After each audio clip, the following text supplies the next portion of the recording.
Allez, cette information qui nous parvient de toute dernière minute et on vous retrouve pour cela, Axel Monnier, puisque des tirs auraient été entendus. Vous allez nous le confirmer très vite, vous qui vous êtes connecté à cette heure-là, aux abords de la Maison-Blanche.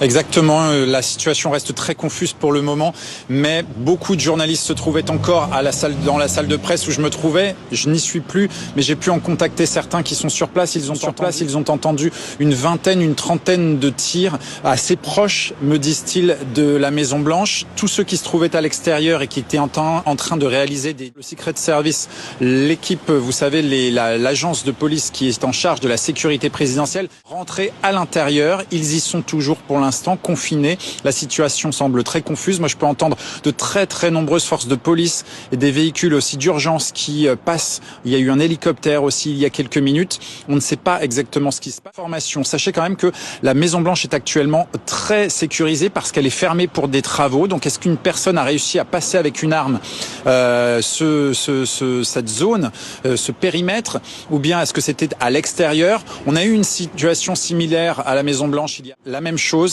Des tirs entendus à l'extérieur. Les journalistes ont été appelés à se rapatrier à l'intérieur de la salle de presse et finalement ça s'était passé un petit peu plus loin. Il n'y avait eu que des tirs.